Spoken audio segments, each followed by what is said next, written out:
오늘 우리에게 주신 하나님의 말씀은 창세기 7장 전체라서요. 1절부터 24절까지 다 읽겠습니다. 분량이 많으니까 오늘은 교독하도록 할게요. 합독 말고 교독하겠습니다. 창세기 7장 전체를 읽도록 하겠습니다.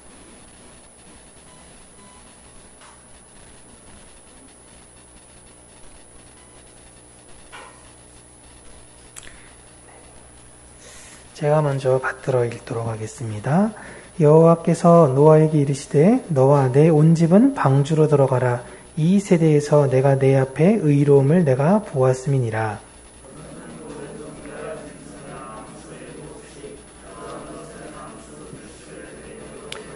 공중의 새도 암수 7씩 데려와 그 씨를 온 지면에 유전하게 하라.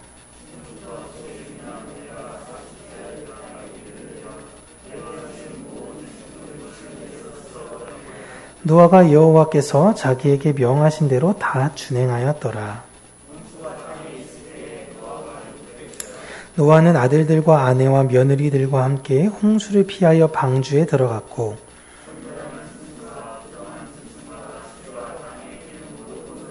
하나님이 노아에게 명하신 대로 암수 2씩 노아에게로 나와 방주를 들어갔으며 노아가 600세 되던 해 둘째 달 곧 그 달 11의 날이라. 그날에 큰 기품의 샘들이 터지며 하늘의 창문들이 열려 곧 그날에 노아와 그의 아들 셈과 함과 야벳과 노아의 아내와 세 며느리가 다 방주로 들어갔고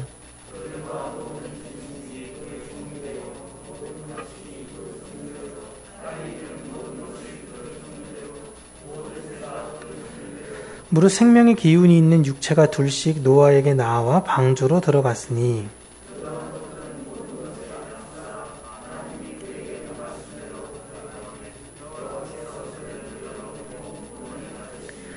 홍수가 땅에 40일 동안 계속된지라 물이 많아져 방주가 땅에서 떠올랐고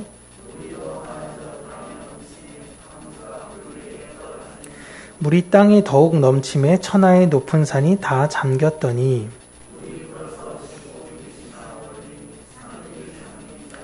땅 위에 움직이는 생물이 다 죽었으니 곧 새와 가축과 들짐승과 땅에 기는 모든 것과 모든 사람이라.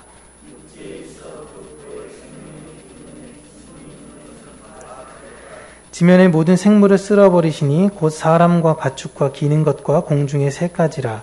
이들은 땅에서 쓸어버림을 당하였으되 오직 노아와 그와 함께 방주에 있던 자들만 남았더라.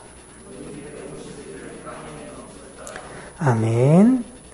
우리 지난주 연속적으로 참 노아의 힘들고 어려운 삶에 대해서 우리가 함께 듣게 되었죠. 지난주에 분명히 하나님께서 노아에게 동물 한 쌍씩 방주에 넣어라 라고 말씀하셨는데 오늘 본격적으로 이제 넣으려고 하다 보니까 갑자기 그 마리의 수가 변경되는 장면이 나옵니다. 방주 짓고 동물 넣고 먹을 음식 준비하라고 했는데 먹을 것을 준비하는 상황에서 동물의 수가 변했어요. 우리가 이렇게까지 이야기를 들으면 하나님께서 좀 노아에게 너무 가혹하게 처사하시는 것이 아닌가라는 생각이 들 수 있습니다. 신데렐라 계모도 사실 신데렐라에게 이럴 정도로 가혹한 일을 시키거나 콩쥐 엄마, 팥쥐 엄마죠 사실? 네, 팥쥐 엄마도 콩쥐에게 이렇게까지 어려운 일은 시키지 않았을 정도예요. 여러분에게 누가 일을 이렇게 시켰습니다. 뭐 사장님이 됐건 자기보다 직급이 높은 사람이 일을 시켰는데 너무 힘든 일을 시켰어요. 근데 본인은 그 일에 대해서 하지도 않고 말로만 해요. 이렇게 저렇게 이렇게 저렇게. 그리고 이제 그가 한 대로 그 힘든 일을 거의 다 수행해 냈는데 갑자기 마지막 쯤에 가서 말을 바꿉니다. 그럼 여러분 기분이 어떠세요? 너무 누가 봐도 힘든 일인데 너 혼자 해. 다 했어.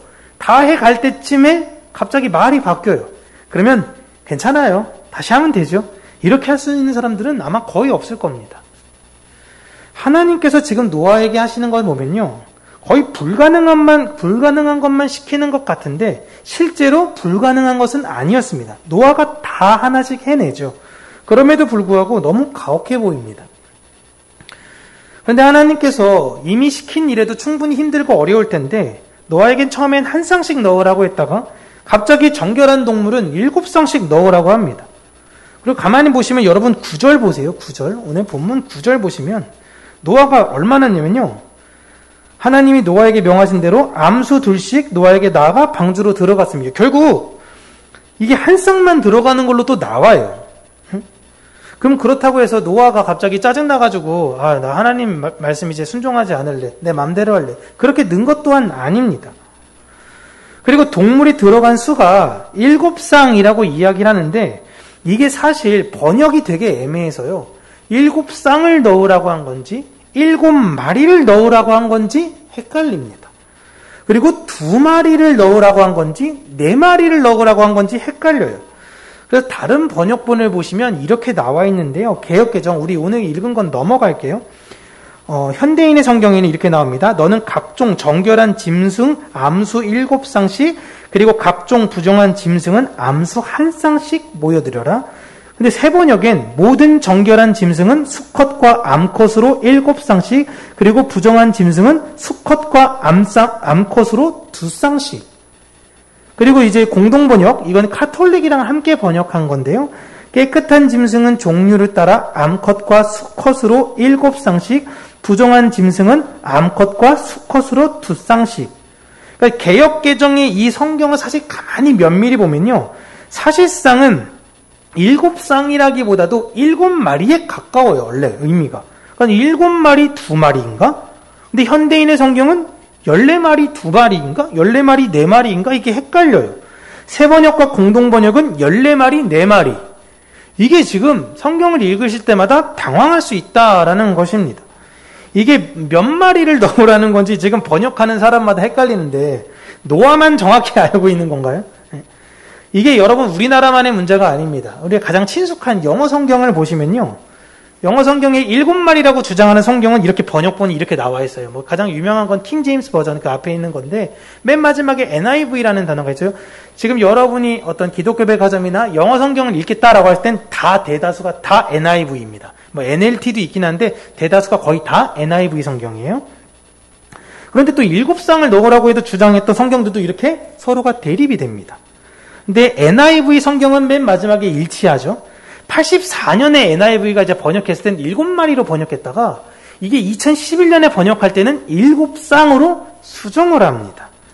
한글 성경도 보시면 좀 더 나중에 발간된 성경들은요. 7쌍으로 수정을 해요. 그러니까 7쌍이 맞다. 아니다. 여전히 7마리가 옳다라고 이야기를 하는 경우가 있긴 한데 이 내용이 중요할 수도 있어요. 7쌍이 같냐 7마리가 같냐 하지만 이보다 더 중요한 건요. 이 오늘 7장의 본문을 가만히 보시면 암컷과 수컷이 쌍으로 들어갔다라는 것이 중요한 것입니다. 이렇게 예를 들어 여러분 하나님께서 명령을 딱 하셨죠. 땅에 기는 것까지 넣으라고 분명히 나왔어요. 여러분 땅에 기는 것 중엔 달팽이가 있습니다. 달팽이. 달팽이는 암수가 없어요. 그러면 2마리 일단 잡고 너는 남자, 넌 여자애 이렇게 결정하는 건가요? 에? 애매한 게 많잖아요. 그럼 어떻게 해야 됩니까? 그런 것들. 개미는 어떤 게 암컷이고 어떤 게 수컷이야. 이거 노아는 엄청난 어떤 그런 거의 파브로 이상급의 어떤 그런 존재입니까? 곤충 딱 보면 병아리도 여러분 암수 구별하기 힘들어 죽겠다 그러던데 이게 딱 될까요? 이게 암컷과 수컷을 정확히 나눠서 넣었다는 게 중요한 게 아니라 이들이 완전체로 들어갔다라는 것 자체가 중요한 겁니다. 하나님은 단순히 물론 이렇게 지면에 이렇게 널리 퍼져라라고 하셨지만 종족 번식만을 위해서 남수 한 쌍씩 넣으랬던 것이 아닙니다. 하나님께서 그냥 다시 만드시면 돼요. 그냥 일단은 다 없애고 노아의 홍수 이후로 다시 시작하자 해서 다시 만드시면 돼요. 하나님은. 만약 하나님께서 종족 번식이 목적이셨다면 이렇게 불편하게 우리를 암수로 나누지 않아도 됩니다. 플라나리아라는 건요, 여러분, 얘를 툭 잘라서 딱 넣으면요, 절반을 잘랐는데 절반이 딱 가지고 복제돼가지고 얘는 꼬리가 나고 얘는 머리가 나요. 이렇게 하면 되잖아요. 이런 복제하는 동물이 없는 게 아니에요. 있습니다. 그러면 하나님께서 모든 생물들을 다 이렇게 만드시면 훨씬 더 효율적이잖아요. 때가 되면 사람도 여러분, 때 되면 모든 사람들이 임신하면 얼마나 좋습니까? 차별도 없을 거 아니에요? 다 때 되면 임신하니까? 다 때 되면 배 아프고 할 거니까 누구든지 공감할 수 있는 거 아닙니까? 그러면? 근데 그렇게 안 하시잖아요. 하나님은 이런 굉장히 번거롭고 귀찮아 보이는 방법을 계속적으로 성경에서 활용하십니다. 여러분, 남자와 여자는 전혀 다른 개체입니다. 생각부터 이 어떤 육체까지 완전히 달라요. 하나님과 피조물은 여러분 전혀 다른 개체입니다. 잘 생각하셔야 돼요. 예수님과 교회도 전혀 다른 개체예요. 그런데 이 다른 개체가 만나서 온전히 하나가 되는 겁니다. 이것을 이 세상에 암과 수로 나누어서 보여주신 거예요. 하나님의 자녀들에게 우리의 본질적 목적은 이 세상에서 그냥 자녀 낳고 그 자녀로 우리 가문만 잘 사는 게 아니라 여자의 후손을 낳아야 되기 위해 전혀 다른 두 존재가 연합해서 하나가 돼야 된다라는 것이 하나님의 우리의 창조 목적이세요. 이 연합을 설명하기 위해 암과 수를 나누셨고 다시금 새로운 창조를 위해 다시금 암과 수를 합치시는 겁니다. 세상은 진화론이다 뭐다 해서 생명의 탄생을 알려고 굉장히 부단히 애를 씁니다. 근데 성경이 이미 그리스도와 교회의 연합을 설명하기 위해 그리스도는 남자로, 그리고 또 신랑으로, 교회는 여자로, 또 신부로 지었다라는 거예요. 우리는 이제 다 알았어요. 왜 암수가 있는지. 근데 세상에서는 우리의 이야기에 대해서 별로 들으려고 하지도 않죠. 그렇게 따로 떨어진 완전 다른 두 개체가 방주에 들어갈 때 온전한 하나가 되어서 들어간다는 것. 즉 구원은 온전한 연합을 이룬 자들만이 얻을 수 있다라는 것을 방주를 통해서 보여주시는 거예요. 이게 굉장히 중요한 겁니다. 이거에 대해서 바울이 에베소 교회의 개념을 확장합니다. 남자와 여자뿐만이 아니라 이게 세대가 가면 갈수록 계속 갈등이 벌어지거든요. 여러분 뭐 황인종, 백인종, 흑인종 이것도 예전에 있던 개념이 아니라 근래에 있었던 개념이고요. 이런 여러 가지 가면 갈수록 차별에 대한 것들이 계속 분화되고 있는데 바울이 당시에 있었던 자유자와 이방인 이런 문제에 대해서 그리고 유대인과 이방인의 문제에 대해서 에베소 교회의 이야기를 합니다. 에베소서 2장에 나오는데요. 그는 우리의 화평이신지라 예수님이에요. 둘로 하나를 만드사 원수된 것 곧 중간에 막힌 담을 자기 육체로 허시고 법조문으로 된 계명의 율법을 폐하셨으니 이는 이 둘로 자기 안에서 한 세 사람을 지어 화평하게 하시고 또 십자가로 이 둘을 한 몸으로 하나님과 화목하게 하려 하심이라.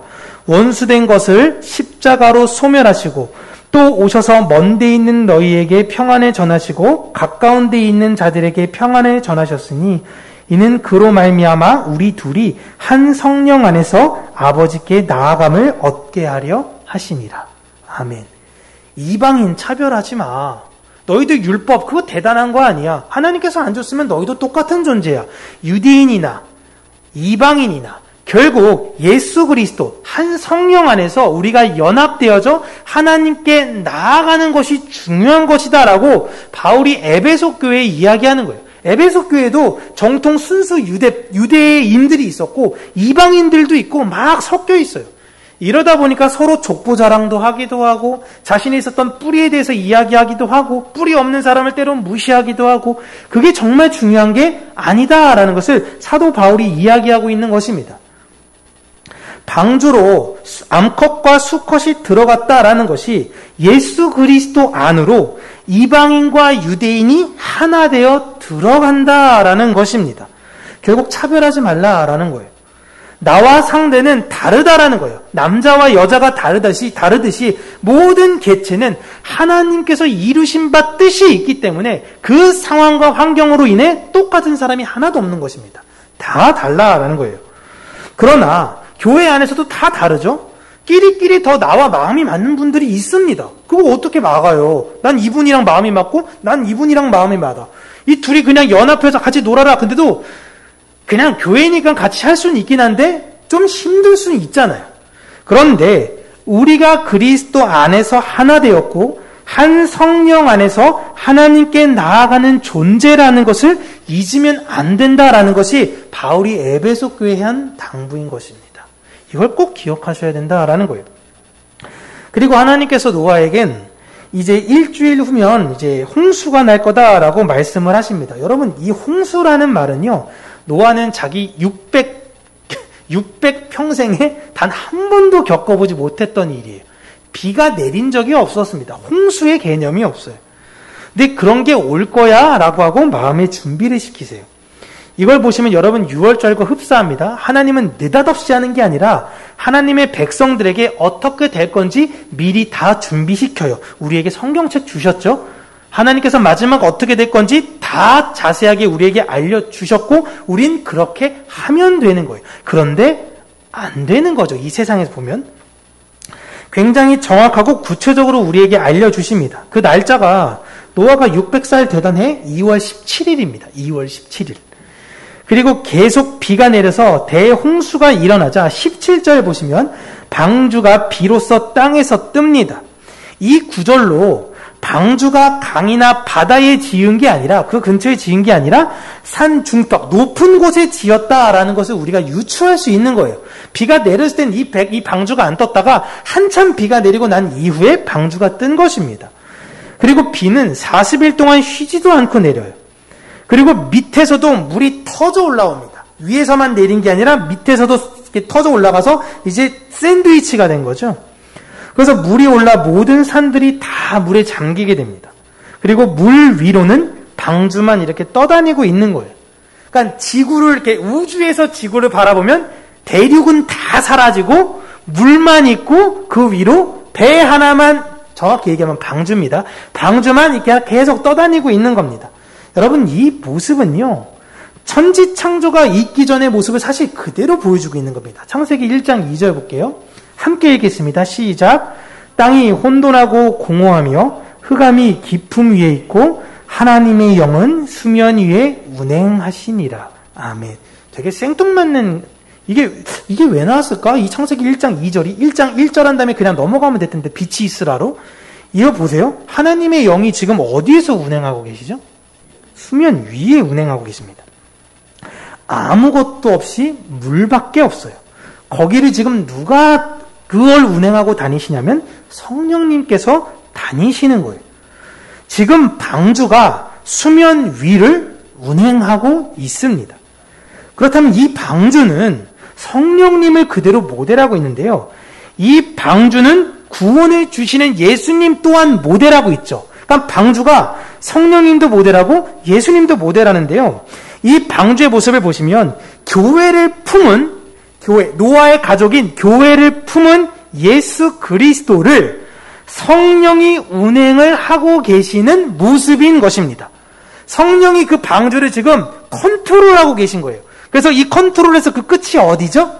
노아의 방주가 어디에 도착하죠? 아라랏산에 도착하잖아요. 약속의 땅이에요. 그러니까 성령님께서 예수 그리스도 품에 안은 이 교회, 예수 그리스도와 함께 어디로 가냐면 하나님에게로 컨트롤하신다라는 겁니다. 그러니까 그 안에 있는 우리는 안전한 거예요. 이 방주는 여러분 사실 누가 만들었죠? 예수님이 만드셨습니까? 하나님이 만드셨습니까? 노아가 만들었습니다. 노아의 열매예요. 그 열매로 노아가 구원을 얻은 것이죠. 그러니까 제가 잘 오해하시면 안 돼요. 노아의 노력으로 노아가 구원을 얻은 게 아니라 하나님 말씀에 순종했더니 노아에겐 방주라는 열매가 완성된 거예요. 이와 같이 교회는 하나님의 명령에 순종했더니 십자가가 나오는 것입니다. 하나님께서 우리에게 하신 명령, 예수 그리스도의 말을 들어라. 예수님께서 우리에게 하신 명령, 자기 십자가를 지고 내 십자가를 만들어라. 그 말에 아멘하여 십자가를 만들었더니 우리에게는 성령의 열매가 나오는 것입니다. 똑같은 이야기하고 있는 거예요. 고로 성령님은 창세전부터 계속 놀고 쉬시다가 갑자기 예수님께서 이제 때가 돼서 올라오시니까 이제 뭐 릴레이 하는 것도 아니고 이제 다음 바톤 주니까 성령님께서 그때부터 내려오셔가지고 나 이제부터 내 시대야. 본격적으로 사역할 거야. 이런 것이 아니라 창세 전부터 하나님과 함께 계셨고 하나님의 백성들을 하나님과 함께 인도하고 계신 것입니다. 그걸 방주로 보이신 거예요. 모든 교회는 예수 그리스도 안에 속했고 그 예수 그리스도라는 방주는 성령님께서 운행하시는 것입니다. 여러분, 예수님 또한 이 땅에 내려오시고 나서 세례 요한으로부터 세례를 받으시자마자 하늘이 열리고 뭐가 내려왔죠? 성령님이 비둘기 같은 모양으로 내려오셨습니다. 그 뒤로 성령님이 예수님을 운행하시는 거예요. 예수님은 교회를 품어 안고 성령님은 예수님을 운행하시는 거예요. 잘 생각하셔야 돼요. 그렇다고 예수님이 뭐 성령님의 꼭두각시다 이 얘기하는 게 아닙니다. 이게 연합이라는 거예요. 우리가 예수님 안에 있지만 우리가 또한 방주를 만드는 것처럼 연합해서 함께하는 겁니다. 그리고 이런 방주 사건이 이후에 구약에 다시 한번 비슷하게 언급이 되는데 모세에 의해서 다시 한번 언급이 됩니다. 여러분, 모세라는 사람은요, 죽어야 되는 상황에서 유일하게 구원을 받은 존재예요. 원래 바로가 다 죽여버리라 그럽니다. 다 죽여버리라 그랬는데 다 갓난 남자애는 다 죽이라 그럴 때에 원래 모세는 그때 죽었어야 돼요. 근데 엄마가 계속 숨기고 있다가 결국엔 계속 애가 응애 하니까 결국엔 어떻게 해요? 갈대 상자에 애를 담아다가 나일강에다가 띄우죠. 응? 갈대 상자의 원어가 여러분 테바입니다. 히브리어로 테바. 근데 방주의 원어가 테바예요. 같은 말이에요. 사이즈만 다른 거예요. 그리고 그 모세가 여러분 물에서 건짐을 받죠. 그래서 이름이 모세예요. 건짐을 받았다, 물에서. 그리고 노아 또한 그 물에서 건짐을 받습니다. 노아, 모세, 그리고 우리들 다 원래는 죽었어야 돼요. 그런데 하나님의 은혜로 저주의 물에서 건져진 사람들인 것입니다. 이게 은혜예요. 그래서 교회는 새롭게 하나님의 백성이 되었다라는 의미로 세례를 주는 겁니다. 18분이 세례를 받았죠. 필리핀에서 18명이 세례를 받은 것처럼 나는 이제부터 물에서 건짐을 받은 하나님의 말씀에 순종하겠습니다라고 고백하는 사람들이 하는 게 바로 세례인 거예요. 예수님께서 제자들에게 세례를 주라고 하신 의도는 단순히 물을 뿌려라, 사람을 집어넣어라 이게 아니라 세례라는 게 저주의 물에서 예수 그리스도의 건짐을 받는 사람들이라는 뜻이에요. 세례라는 것 자체가. 그래서 그들은 그 이후로 성령님에 의해 운행되는 사람들이라는 거예요. 아버지와 아들과 성령의 이름으로 세례를 주는 겁니다. 그래서 세례식은 물에 깊게 들어간 다음에 거기서 나오는 거예요. 물에 들어가서 죽이는 게 아닙니다. 목사가 그냥 넣어서 물에 죽어 그냥 이게 죽이는 게 아니라 다시 나오는 게 중요한 거예요. 이 세상 모두가 물에 빠져서 죽었습니다. 그리고 얼마 안 가 다 죽을 사람들이에요. 그리고 교회 또한 그 물에 들어간 존재인 겁니다. 우리도 세상 사람들처럼 똑같이 물에 들어가는 거예요. 그런데 세상은 그 물에서 나와요, 못 나와요? 못 나와요. 근데 우리는 하나님께서 우리를 그 안에서 잡아 건져 올리시는 겁니다. 이게 세례식이에요. 우리는 먼저 죽는 거예요. 그래서 우리에겐 둘째 사망이라는 게 없어요. 계시록에 나오는. 세상 사람들은 두 번째 사망이 그들을 기다리고 있습니다. 그런데 우리는 두 번째 사망이 없어요. 육의 사망으로 끝났어요. 우리 이제 영적인 사망이 없어요. 노아는 방주를 만들면서 죽음과 같은 인생을 살았어요. 너무너무 힘들었어요. 우리는 십자가를 만들어내면서 죽음과 같이 힘든 삶을 사는 거예요. 그게 여러분 그 상징이 세례예요. 교회는 그 물에서 다시 건짐을 받은 것입니다. 신약에서 또 이 물에서 건짐을 받은 사람이 대표적으로 나오죠. 마태복음 14장입니다. 우리 같이 함께 읽겠습니다. 시작. 밤 사경에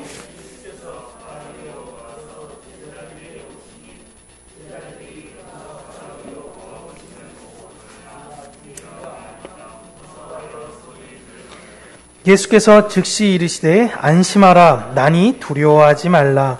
베드로가 대답하여 이르되 주여 만일 주님이시거든 나를 명하사 물 위로 오라 하소서 하니 오라 하시니 베드로가 배에서 내려 물 위로 걸어가 예수께로 가되 바람을 보고 무서워 빠져가는지라 소리질러 이르되 주여 나를 구원하소서 하니 예수께서 즉시 손을 내밀어 그를 붙잡으시며 이르시되 왜 의심하였느냐 하시고 배에 함께 오름에 바람이 그치는지라.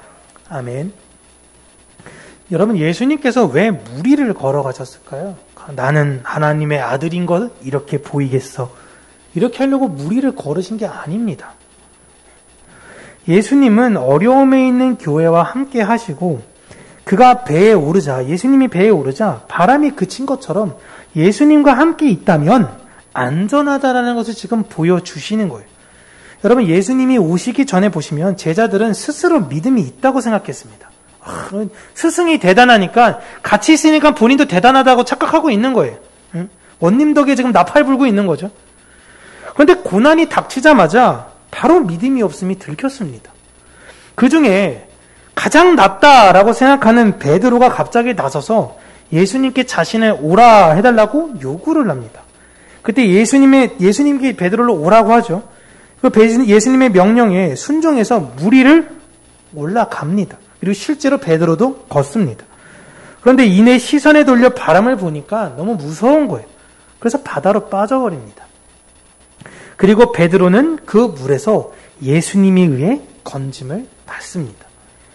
이건 지금 우리는 절대 스스로 구원을 이룰 수 없다라는 것을 보여주고 있는 대목입니다. 내 스스로 예수님께 갈 수가 없어요. 우리가 열심히 기도하고 노력하면 예수님께 갈 수 있습니다라고 이야기는 하잖아요. 근데 그게 아니라 실상 예수님께서 우리에게 오시는 것이 여러분 구원인 것입니다. 내가 예수님을 찾아가겠어. 열심히 새벽기도 쌓고 열심히 헌금 많이 하고 봉사하고 충성하고 노력하면 나도 예수님께 갈 수 있을 거야 라는 것 자체가 교만이에요. 그렇게 절대 갈 수 없다라는 것입니다. 성경에 있는 수많은 병자들, 수많은 어떤 여러 가지 마음의 질병이 있었던 그런 사람들을 예수님께서 다 찾아가십니다.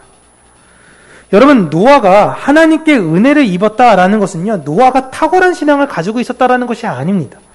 하나님께서 전적으로 그를 긍휼히 여기시며 붙들고 계신다라는 의미예요. 잘 기억하셔야 됩니다.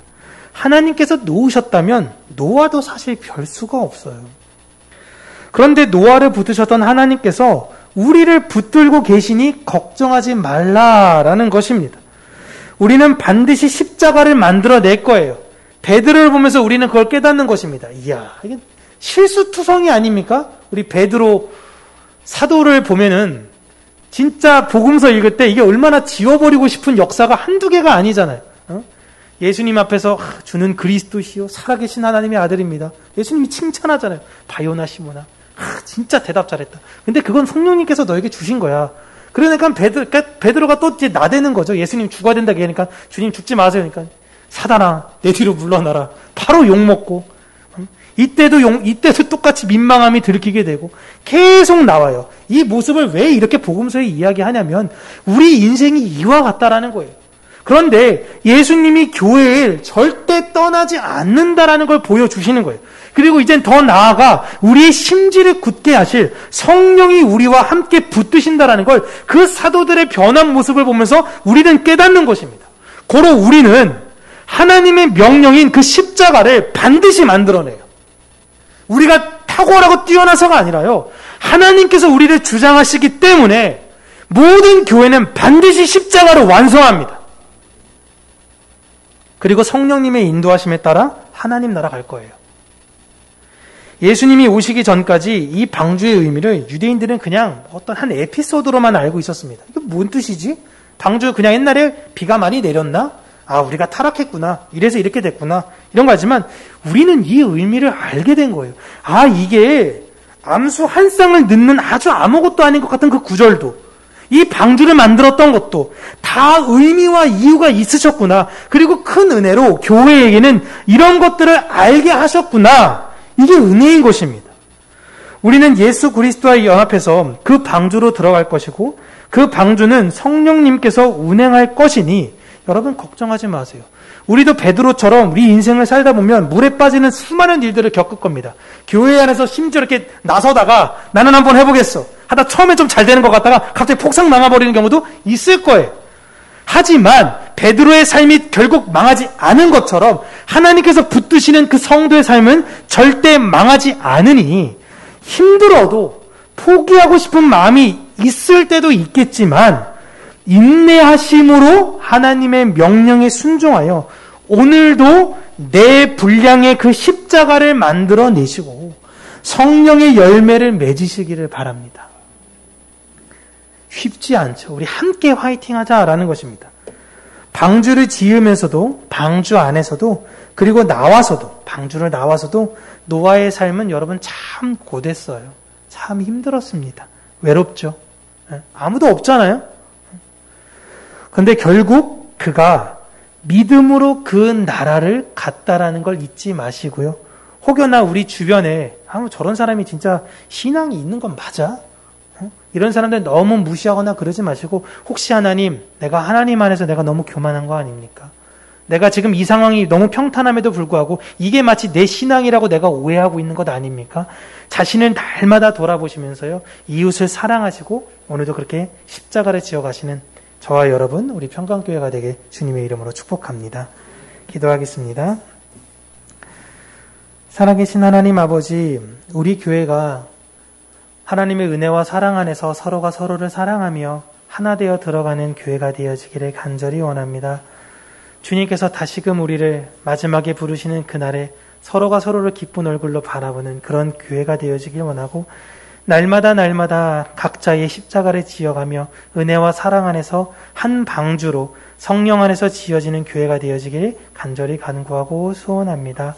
이웃의 아픔과 이웃의 어려움을 그냥 그 사람만의 문제라고 치부하는 것이 아닌 자신의 문제라고 생각해서 함께 싸우고 애써가는 우리 성도님들이 될 수 있도록 은혜 허락하여 주시고 날마다 주의 은혜에 힘입어 주의 사랑을 고백하며 감사로 제사드리는 우리 평강교회가 될 수 있도록 우리 성도님들의 삶이 될 수 있도록 은혜 허락하여 주시옵소서. 예수님 이름으로 기도합니다. 아멘.